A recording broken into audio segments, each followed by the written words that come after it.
उसको बताने का प्रयास करूंगा। हिंदू समाज को जागृत करने का काम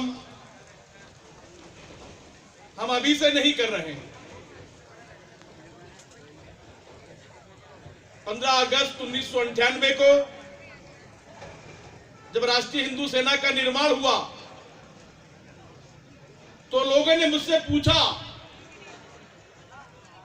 कि परम आदरणीय, यह बताने का प्रयास कीजिए आप कि भारतवर्ष में तमाम हिंदूवादी संगठन काम कर रहे हैं, तो आप अलग संगठन बनाकर काम क्यों कर रहे हो? तो मैंने उन बुद्धिजीवियों से पूछा, परम आदरणीय जी, छत्रपति शिवाजी महाराज, महाराणा प्रताप जी, महाराज छत्रसाल, बाजीराव पेशवा, महारानी लक्ष्मीबाई, ये सभी लोग अलग अलग क्षेत्रों में काम कर रही थी।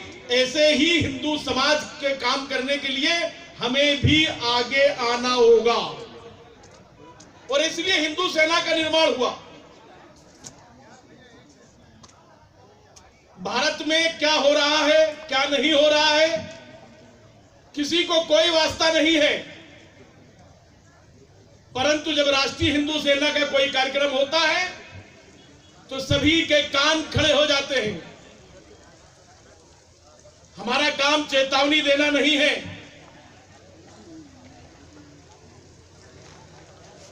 हमारा काम चेतावनी देना नहीं है। भारत के अंदर हैदराबाद का एक नागरिक भी रहता है, वो सार्वजनिक तौर पर मीडिया के अंदर कहता है कि 15 मिनट के लिए पुलिस हटा दीजिए आप, हम हिंदुओं को तहस नहस कर देंगे। मैं इस मंच के माध्यम से कहना चाहता हूं उस नालायक को, तुम 15 मिनट के समय मांग रहे हो, हमें समय देने की आवश्यकता नहीं है। मध्य प्रदेश की धरती पर जिस दिन भी उसने कदम रखा उसका फैसला फेस टू फेस हो जाएगा, किसी अनुमति लेने की आवश्यकता नहीं।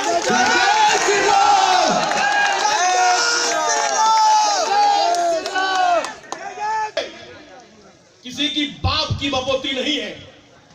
भारत में रहने वाला प्रत्येक हिंदू किसी भी पंथ से हो,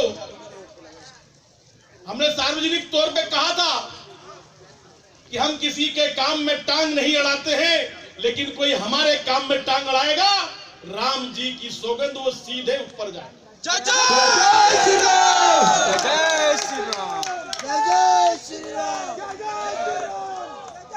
मुझे आवश्यकता नहीं है कि सीआरपीसी की और आरपीसी की धाराएं कितनी होती हैं, अनुच्छेद कितने होते हैं, लेकिन भारत भूमि को डायन कहने वाले व्यक्ति को फांसी देने की भी अनुमति लेने की आवश्यकता नहीं है।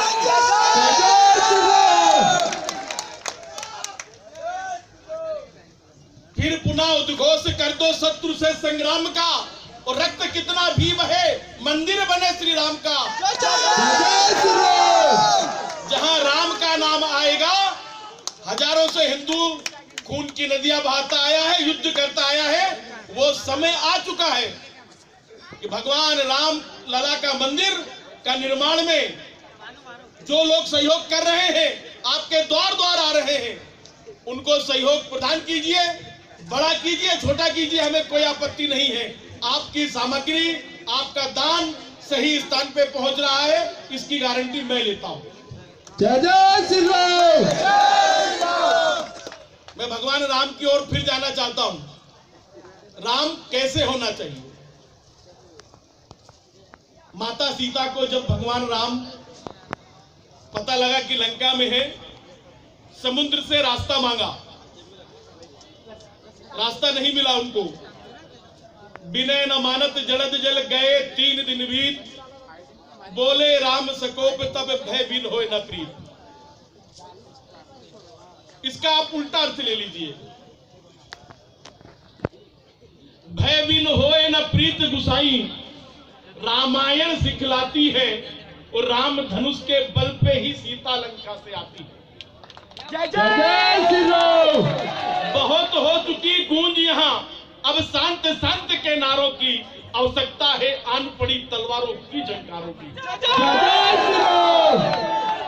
जो लोग हमारी शक्ति को ललकार मैं इस मंच के माध्यम से फिर बोलना चाहता हूं कि रोज रोज हमें मत छेड़िए, रोज रोज छेड़िए ना हिंदू स्वाभिमान को, अन्यथा बाद में बहुत पछताइए। कसम में रणचंडी की उठेगी तलवार जब आपके घरों में चील कौवे मंडराएंगे। मत छेड़िए हम लोगों को।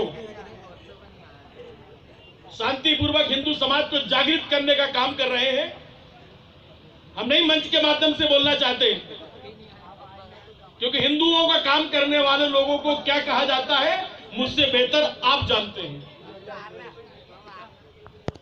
मैंने एक अधिकारी को कहा था, बड़े अधिकारी हैं, धर्मांतरण का मामला हुआ, जब कहीं लड़की बरामद नहीं हो रही थी तो सुरेंद्र सिंह परमार जी को बोला गया कि परमार साहब आप आइए और हमें लड़की बरामद करके दीजिए। भगवान बजरंगबली की कृपा है, आदि शक्ति की कृपा है और हमारे पुलिस प्रशासन की भी हम पर कृपा है। ये तो अंदर की बात है, पुलिस हमारे साथ है। जय जय श्री राम।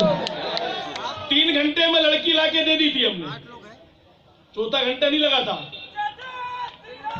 उसी प्रकार आपके बैतूल क्षेत्र में हमारे भाइयों को बरगलाकर धर्मांतरित किया जा रहा है, उसको रोकने का काम मैं आपको सौंप के जा रहा हूं।